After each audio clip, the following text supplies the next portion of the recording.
Movie की starting में हमें एक प्लास्टिक सर्जन दिखाया जाता है और जिसका नाम रॉबर्ट होता है। वो एक मीटिंग में होता है जहाँ पे काफ़ी ज़्यादा साइंटिस्ट आए होते हैं। वो उनको बता रहा होता है कि मैंने इंसानों जैसी ही एक आर्टिफिशियल स्किन तैयार की है। ये बिल्कुल इंसानों की स्किन की तरह है और आप इसमें कोई फ़र्क नहीं कर सकते। और वो ये बता रहा होता है कि मेरे घर में एक लैब है जहाँ पे मैं ये सारे एक्सपेरिमेंट्स करता हूँ और ये स्किन जले हुए लोगों के लिए बहुत ज़्यादा यूज़फुल है। हम उनको ये नई स्किन लगा के दोबारा से ठीक कर सकते हैं और ये इसलिए भी यूज़फुल है क्योंकि इस पे कोई मच्छर या कोई इंसेक्ट नहीं काट सकता क्योंकि इसकी लेयर बहुत ज़्यादा थिक है। उसके इस एक्सपेरिमेंट को काफ़ी ज़्यादा अप्रिशिएट किया जाता है। वहाँ के प्रेसिडेंट उससे पूछते हैं कि तुमने स्किन बनाने के लिए क्या यूज़ किया, तो रोबोट कहता है कि मैंने जानवरों का खून इस्तेमाल किया है। वो कहता है मैं इंसान को कोई नुकसान नहीं पहुंचा रहा बल्कि ये इंसानों के फ़ायदे के लिए ही किया है। और वो प्रेसिडेंट कहता है फिर भी ये गलत बात है। वो कहते हैं तुमने क्या इसको ट्राई किया है?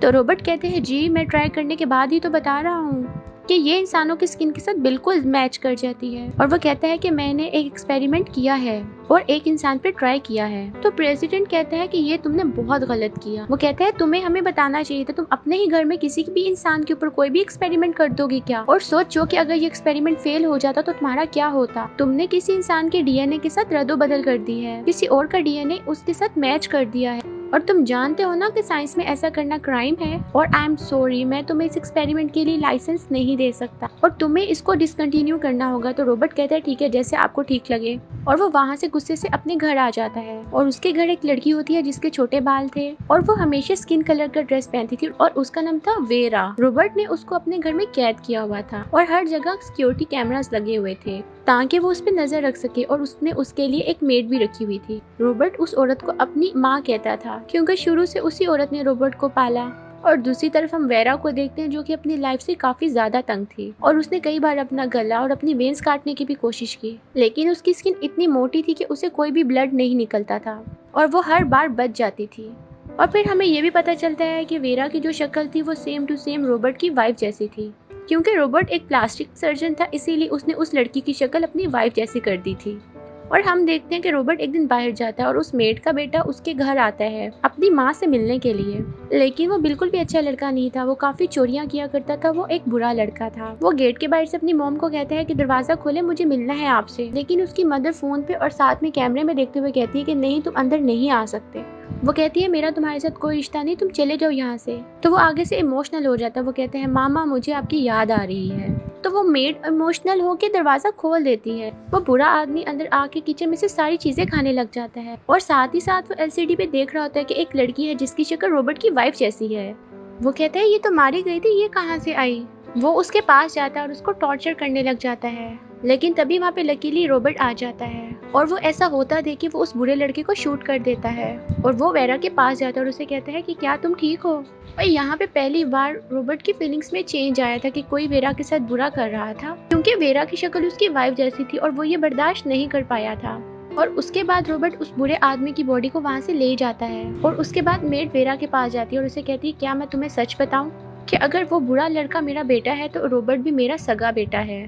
और वो कहती है कि ये दोनों आपस में स्टेप ब्रदर हैं और लेकिन रोबोट भी मेरा सगा बेटा है, यानी बस इनके फादर्स चेंज थे। और हुआ यूं कि इसका छोटा बेटा इसलिए बुरा बना क्योंकि वो छोटी ही उम्र में ड्रग्स में पड़ गया था और क्योंकि रोबोट का फादर रिच था इसलिए उसने उसको मेडिकल स्कूल में भेज दिया और वो पढ़ लिख कर काफी अच्छा आदमी बन गया और उसने एक बहुत ही खूबसूरत लड़की से शादी कर ली जो उसकी वाइफ है। लेकिन उसके मर जाने के बाद वो काफी ज्यादा टूट चुका था, इसलिए उसने तुम्हारी शक्ल अपनी वाइफ की तरह कर दी। वो इसलिए जालिम है क्योंकि अंदर से वो टूटा हुआ है। लेकिन ये बात मेरे बेटे को भी नहीं पता कि मैं उसकी असली माँ हूँ, क्योंकि शुरू से उसके फादर ने मुझे इस तरह घर में रखा जैसे कि मैं उसकी मेड हूँ। तो जब उसके बुरे बेटे को खबर हुई कि रोबोट ने इतनी प्यारी लड़की से शादी कर ली है तो वो बहुत ज्यादा जेलस हुआ। तो वो आहिस्ता आहिस्ता इनके घर आना शुरू हो गया। तो उसने रोबोट की वाइफ को अपनी बातों में लगा लिया और उसको लेके एक दिन कहीं चला गया, लेकिन रास्ते में इनकी गाड़ी का बहुत बुरा एक्सीडेंट हुआ और इनकी गाड़ी बुरी तरीके से जल गई थी, जिसमें रोबोट की वाइफ जल गई और मेरा बेटा वहाँ से भाग गया। जब रोबोट को ये पता चला तो उसे तो अपनी बीवी से बहुत प्यार था, तो वो फिर भी अपनी वाइफ को घर ले आया और उसे कहने लगा कि मैं तुम्हें ठीक कर दूंगा। रोबोट बहुत इनोसेंट था और अपनी वाइफ के साथ बहुत लॉयल था और अब उसकी वाइफ को भी एहसास हुआ कि उसने गलत किया और अब वो जल जाने की वजह से काफी उदास रहा करती थी, इसलिए वो एक कमरे में ही बंद रहा करती थी जहाँ पे वो अंधेरा करके लेटी रहा करती थी। उसके कमरे में कोई शीशा नहीं रखा गया ताकि वो अपना फेस और बॉडी देख के कहीं डर ना जाए। इन दोनों की एक बेटी भी थी। उसे नहीं पता कि मेरी मॉम कहाँ गई। वो समझ रही थी कि मेरी मॉम किसी काम के लिए कहीं गई हुई है और वो एक दिन प्लेग्राउंड में खेल रही होती है कि तभी वहाँ पे रूम में पड़ी हुई उसकी माँ की उसको आवाज आती है। तो जब वो बालकनी से उसको नीचे देखने लगती है तो वो रूम में लगे हुए शीशे से अपनी शक्ल देखती है, जिसे देख के वो चिल्लाने लगती है और बालकनी से नीचे जंप लगा देती है, यानी कि वो खुदकुशी कर लेती है अपनी बेटी की आंखों के सामने। लेकिन उसकी बेटी को ये नहीं पता था कि उसकी मॉम का ये हाल है। वो उसको देख के डर जाती है और वो अपने सामने मरता देख के पागल हो जाती है और उसे ठीक होने के लिए मेंटल हॉस्पिटल भेज दिया जाता है। अब रॉबर्ट यहाँ पे बिल्कुल अकेला रह चुका था। उसने अपनी बीवी को भी खो दिया था और उसकी बेटी भी उससे दूर जा चुकी थी।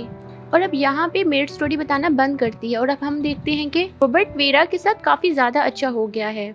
वो उससे सॉरी करता है कि मैंने तुम्हारे साथ जो भी किया गलत था, और वेरा भी उसको कहती है कोई बात नहीं, मैंने तुम्हें माफ किया। और वो दोनों एक दूसरे के साथ खुश रहना शुरू हो जाते हैं।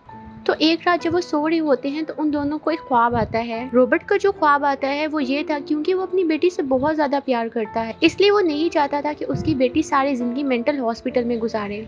तो वो उसको अपने साथ किसी शादी पर लेके आता है। तो तभी वहाँ पे उसकी बेटी एक लड़के के साथ मिलती है। वो अब 16 साल की हो चुकी थी, लेकिन अचानक से रॉबर्ट को अपनी बेटी की चिल्लाने की आवाज आने लग जाती है और वो बाहर जाके देखता है तो एक लड़का उसके पास से भाग रहा होता है। यानी रॉबर्ट के मुताबिक उसकी बेटी के साथ उस लड़के ने बुरा किया और फिर वो वहाँ से भाग गया। रॉबर्ट को कुछ समझ नहीं आता और वो अपनी बेटी को उठा के दोबारा से हॉस्पिटल जाता है।